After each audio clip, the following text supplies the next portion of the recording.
अस्सलाम वालेकुम दोस्तों, मैं होम जलील और आप यूट्यूब चैनल देखते हैं। नाजरीन, इमरान खान ने मर्दान में एक बहुत बड़ा जलसा किया। मैं आपको कुछ तस्वीरें दिखाता हूँ ताकि आपको यकीन आ सके कि इमरान खान जहाँ भी जाता है तो लोग उसके लिए किस तरह निकलते हैं। और इस जलसे में इमरान खान ने जिस चीज़ के ऊपर बात की, जिन इश्यूज़ को उन्होंने उठाया, मैं आपके सामने वो रखता हूँ क्योंकि ख़बरें बहुत इंपॉर्टेंट है, आप तक ज़रूर ये पहुँचने चाहिए। सबसे पहले तो इमरान खान ने स्वात के अमन के ऊपर बात की। यानी वो लोग जो 2-3 दिनों से ये कह रहे थे कि इमरान खान जो है इस बार स्वात के अमन के ऊपर खामोश है, वो कुछ नहीं कहते कि स्वात में जो हो रहा है या ठीक हो रहा है या गलत हो रहा है। तो इस पर इमरान खान का साफ बयान आ चुका है। वो बंदा जो हमेशा से ये कहता था कि हमें अमेरिका की जंग में नहीं धकेलना चाहिए, हमें ये जंग बिल्कुल नहीं लड़नी चाहिए, 2-3 दिन वो खामोश क्या हो गया कि लोगों ने उसके ऊपर तनकीद शुरू कर दी कि इमरान खान भी अब स्वात के अमन के ऊपर बात नहीं करता, ना किसी सहाफ़ी का जवाब दे रहे। मतलब जो सहाफ़ी उससे सवाल करते हैं कि आप स्वात के अमन के बारे में क्या कहते हैं, तो उनको जवाब भी नहीं देता।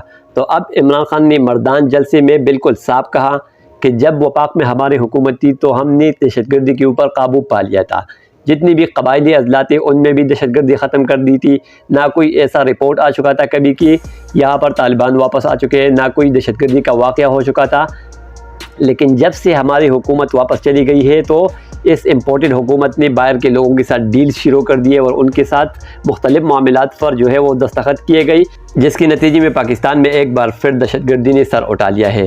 और इसके बारे में इमरान खान ने ये भी बताया कि ये एक बहुत बड़ी गलती होगी कि अगर पाकिस्तान को फिर किसी दूसरे मुल्क की जंग में धकेल दिया जाता है तो ये सबसे बड़ी गलती होगी, क्योंकि इस तरह की सिचुएशन हमने पहले भी पेश की है। मैंने पहले भी उसके ऊपर बात की कि अमेरिका की जंग में पाकिस्तानियों को बिल्कुल भी कुर्बान नहीं करना चाहिए, क्योंकि वो किसी का एहसान नहीं झुकाते।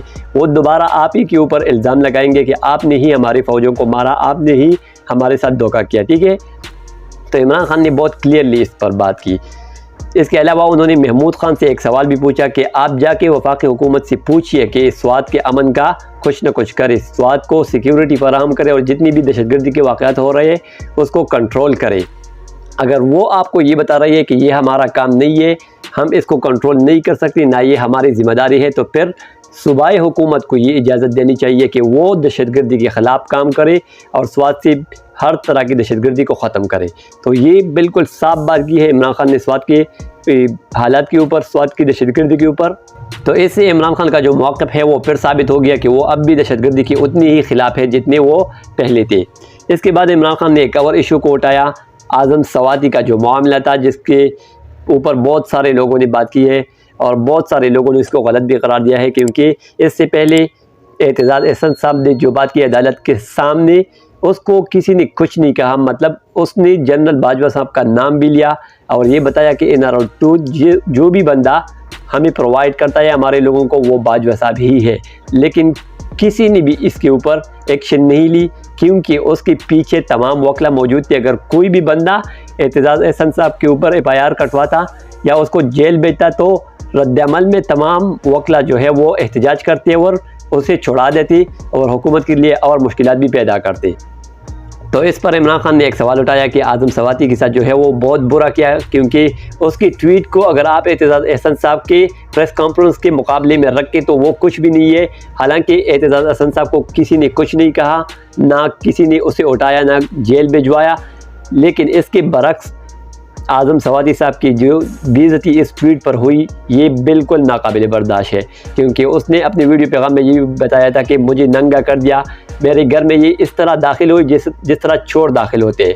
मतलब ना किसी के पास वारंट थी और ना ही बाहर से किसी ने आवाज़ दिया कि घर के अंदर कोई है या नहीं, बल्कि वो एकदम घर में घुस गए और मुझे पकड़ लिया। इवन कि वहाँ बच्चों के खिलौने मौजूद थी, वो भी इन लोगों ने तोड़े और मुझे वहाँ से उठा के जेल ले गया। फिर मेरे ऊपर जो तशद्दुद की वो उन्होंने खुद वो वीडियो में बताया भी है। मैं आपके सामने वो वीडियो प्ले नहीं कर सकता क्योंकि कॉपीराइट का इशू आ जाएगा। तो इसीलिए इमरान खान ने इसके ऊपर भी सवाल उठाया कि ये जो कर रही है इम्पोर्टेड हुकूमत, ये बिल्कुल भी ठीक नहीं है। इसी तरह अगर आप लोगों को ट्वीट्स के ऊपर उठाते हैं तो ये बिल्कुल भी आपके काम नहीं आने वाला, बल्कि ये और भी बुरा होगा। इसके अलावा इमरान खान ने जलसे के आखिर में मौलाना कासिम के बारे में जो कहा, मैं तो समझता हूँ कि लोगों के दिलों में इमरान खान का जो इज़्ज़त है वो और भी बढ़ चुका होगा इस बात से, क्योंकि मौलाना कासिम साहब जो है वो बाई इलेक्शन में इमरान खान के मुखालिफ है, लेकिन जलसे के सामने इमरान खान ने उसके बारे में क्या कहा, उन्होंने ये कहा कि मैं समझता हूँ कि मौलाना कासिम साहब जो है ये एक बेहतरीन इंसान है, मैंने इसके ऊपर अच्छी बातें सुनी है कि ये एक दीनी आदमी है, मैं उसकी बहुत बड़ी इज़्ज़त करता हूँ। ठीक है। इसके अलावा इमरान खान ने मौलाना कासिम के बारे में ये भी कहा कि मैं ये समझता हूँ कि इलेक्शन में तो ये मेरा मुखालिफ है, लेकिन इसकी वजह से मैं इससे नफ़रत नहीं कर सकता, क्योंकि इज़्ज़त अल्लाह ताला के हाथ में होती है और अल्लाह ताला जिसको इज़्ज़त देती है तो कोई भी बंदा उससे नहीं छीन सकता। तो मैं इसलिए भी मौलाना कासिम की इज़्ज़त करता हूँ, क्योंकि वो एक दीनी आदमी है और अच्छी चीज़ों के ऊपर बिलीव करता है, इसीलिए मैं मौलाना कासिम साहब को इज़्ज़त की निगाहों से देखता हूँ। लेकिन आखिर में इमरान खान ने एक सवाल उठाया मौलाना कासिम साहब के ऊपर कि मैं उनसे ये पूछता हूँ कि आप घर जाके अपने बेटों से पूछिए कि क्या नवाज शरीफ या जरदारी जो है वो अपने मुल्क का वफ़ादार हो सकते हैं, क्या आपको चाहिए कि उनके साथ खड़े हो जाए। फिर उसने कुरान का एक आयत भी उसका तर्जुमा सुनाया कि हमें अच्छाई के साथ खड़ा होना चाहिए, इसके अलावा कि लोग बुराई के साथ खड़े हो जाए। ठीक है। मतलब ये है कि मौलाना कासिम साहब ख़ुद एक बेहतरीन आदमी है, तो उन्हें ये फैसला करना चाहिए कि उन्हें इस हालत में कौन से लोगों के साथ में खड़ा होना चाहिए और कौन से लोगों से दूर होना चाहिए। हालांकि इमरान खान ने ये भी बताया कि मुझे ख़ुद मौलाना कासिम साहब जो है वो बहुत अच्छा इंसान लग रहा है। तो ये 2-3 इश्यूज़ थे जो इमरान खान ने कल के जलसे में उठाए थे, तो मैंने सोचा कि आपके साथ ज़रूर शेयर करनी चाहिए। बाकी दुआओं में याद रख के मिलते हैं कवर वीडियो के साथ, तब तक के लिए अल्लाह हाफिज़।